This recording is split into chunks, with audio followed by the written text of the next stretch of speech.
Cyber నేరగాళ్లు రెచ్చిపోతున్నారు. పోలీసులు ప్రజలకు సైబర్ నేరాల మీద ఎంత అవగాహన కల్పిస్తున్నా ఏదో ఒక రూపంలో అమాయకుల వద్ద నుంచి సైబర్ నేరగాళ్లు డబ్బు కొల్లగొట్టేస్తున్నారు. ఈ క్రమంలోనే హైదరాబాద్లో మహిళకు ఫోన్ చేసిన సైబర్ కేటుగాళ్లు కరెంటు బిల్లు పెండింగ్లో ఉందని, సాయంత్రంలోపు కరెంటు బిల్లు కట్టకపోతే పూర్తిగా కరెంట్ నిలిపివేస్తామని బెదిరించారు. అసలు వాట్సాప్కు వచ్చే లింకులు ఏవి అసలైనవి, ఏవి ఫేక్ అని ఎలా గుర్తించాలి? సైబర్ నేరగాళ్ల చేతిలో మోసపోకుండా ఉండాలంటే ఎలాంటి జాగ్రత్తలు తీసుకోవాలి? మొదలైన విషయాలన్నీ బషీర్బాగ్ క్రైమ్ ఎస్ఐ అజీజ్తో మా ప్రతినిధి మణికంఠ ఫేస్ టు ఫేస్. మనతో బషీర్బాగ్ సైబర్ క్రైమ్ ఎస్ఐ మనతో పాటు ఉన్నారు అజీజ్ గారు. ప్రస్తుతం ఆయన అడిగి మరిన్ని విషయాలు తెలుసుకుందాం. అసలు సైబర్ నేరస్తులు ఎక్కడి నుంచి ఆపరేట్ చేస్తూ ఉన్నారు, సైబర్ నేరస్తుల నుంచి తప్పించుకోవడానికి ఎలాంటి జాగ్రత్తలు తీసుకోవాలనే విషయాలన్నీ కూడా ఆయన్ను అడిగి తెలుసుకునే ప్రయత్నం చేద్దాం. సార్ చెప్పండి, ప్రధానంగా నగరంలో సైబర్ నేరస్తులు ఎక్కువగా అమాయకుల్ని బురిడి కొట్టిస్తూ ఉన్నారు. అసలు ఏది అసలైన లింకు, ఏది ఫేక్ లింక్ అని వచ్చే ఫోన్ కాల్స్ కానీ లేదంటే మెసేజ్లు కూడా వస్తూ ఉన్నాయి. ఏది అసలైంది, ఏది నకిలీ అని ఎలా గుర్తించాలి మొదటగా? ఓకే, ఈ మధ్య ఇప్పుడు సైబర్ క్రైమ్స్లో ఎక్కువ ఓటీపీ ఫ్రాడ్స్ బాగా జరుగుతున్నాయి. ఇప్పుడు ఏంటంటే ఓటీపీ ఫ్రాడ్స్ ఎట్లా ఉంటాయంటే డైరెక్ట్ కాల్ చేయడం కానీ, లేకుంటే ఫోన్కి ఒక మెసేజ్ చేయడం కానీ, వాట్సాప్లో లింక్ పంపించడం కానీ చేస్తూ ఉంటారు. ఇప్పుడు డైరెక్ట్ ఫోన్ చేసి ఇప్పుడు మీరు కరెంట్ బిల్ కట్టాలి, ఈవినింగ్ లోపు కట్టకపోతే కరెంట్ కట్ చేస్తామని చెప్పేసి ముందు కొంచెం భయానికి గురి చేస్తారు వాళ్ళు. మనం ఆ టెన్షన్లో ఏం చేస్తామంటే తొందరపడి కట్ అయిపోతుంది అని చెప్పేసి ఎమ్మటి లింక్ క్లిక్ చేస్తాం. అసలు ఎలక్ట్రిసిటీ డిపార్ట్మెంట్లో ఫోన్ చేయదు, అసలు ఫోన్ చేసి కరెంట్ బిల్ కట్టమని చెప్పేసి చెప్పదు.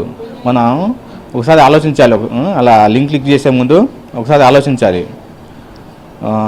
ఇలా లింక్ క్లిక్ చేసి కట్టడం కంటే మనకు కరెంట్ ఆఫీస్ దగ్గరలోనే ఉంటుంది, ఒక 2-3 కిలోమీటర్స్ దూరంలో ఉంటుంది. అక్కడ డైరెక్ట్ పోయి కనుక్కొని కట్టడం బెటర్. తొందరపడి లింక్ క్లిక్ చేయాలి. ఈ సైబర్ నేరగాల చేతిలో మోసపోకుండా ఉండాలంటే అసలు ఎలాంటి జాగ్రత్తలు తీసుకోవాలి? మనం మోసపోకుండా ఉండాలంటే ముందు అన్నోన్ నెంబర్ నుంచి వచ్చినటువంటి ఎటువంటి లింక్స్ క్లిక్ చేయొద్దు. లింక్స్ క్లిక్ చేస్తే ఏముంటుందంటే లింక్స్తో పాటు ఒక మాల్వేర్ పంపిస్తాడు వాడు. దాంతో అతని ఆ మాల్వేర్ మన ఫోన్లో ఇన్స్టాల్ అయిపోతుంది. ఇన్స్టాల్ అయిపోయిన తర్వాత మన మొత్తం ఫోన్ యాక్సెస్ అనేది అతనికి వెళ్ళిపోతుంది. మన వాట్సాప్ హ్యాక్ అయిపోతుంది. మన వాట్సాప్ ఉన్న కాంటాక్ట్ నెంబర్లు అందరికి కూడా అవి వెళ్ళిపోతుంది లింక్. వాళ్ళు కూడా ఓపెన్ చేస్తే వాళ్ళ ఫోన్ కూడా హ్యాక్ అయిపోతుంది. అట్లా అందరి డీటెయిల్స్ అనేవి అతనికి సైబర్ క్రిమినల్ దగ్గరికి వెళ్ళిపోతూ ఉంటాయి. ఎక్కువగా ఈ రోజుల్లో చదువుకోలేని వాళ్ళకంటే చదువుకున్న వాళ్ళు ఎక్కువగా ఈ సైబర్ నేరగాల చేతిలో మోసపోతూ ఉన్నారు. దీనికి ప్రధానంగా కారణాలు ఏమైనా ఉంటాయి?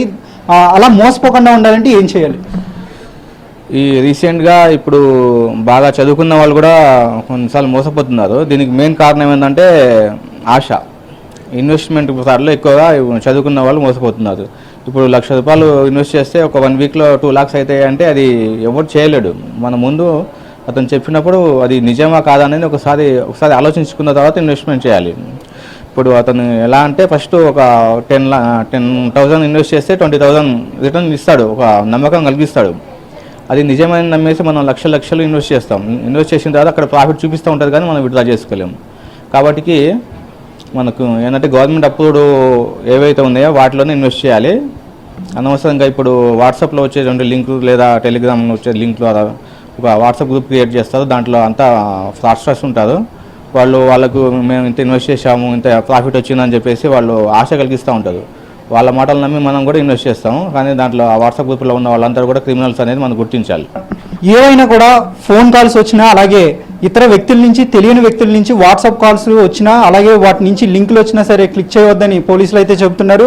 అలాగే అటు కరెంటు బిల్లుకి సంబంధించి ఎలక్ట్రిసిటీ డిపార్ట్మెంట్ కానీ, వాటర్ డిపార్ట్మెంట్ కానీ ఎవరు కూడా ప్రభుత్వ పరంగా, అలాగే ఇతర ప్రైవేట్ రంగాలకు సంబంధించిన వారు కూడా ఎవరు కూడా ఫోన్ కాల్ చేసి వాళ్ళ డీటెయిల్స్ అడగడం కానీ ఎప్పుడు కూడా జరగదని, దీనిపై అనుమానాలు ఉంటే తక్షణమే ఆ దగ్గరలో ఉన్న ఆఫీస్కి వెళ్ళి అనుమానాలు, సందేహాలు కూడా తీర్చుకోవాలని అయితే చెప్తున్నారు. ఎవరైనా ఇలాంటి ఫోన్ కాల్స్ చేసి అలాగే మెసేజ్లు కూడా చేసినా కూడా ఎట్టి పరిస్థితుల్లోనూ వాటికి స్పందించవద్దని పోలీసులు చెప్తున్నారు. కెమెరామెన్ వంశీతో మణికంఠ, ఏబిఎన్.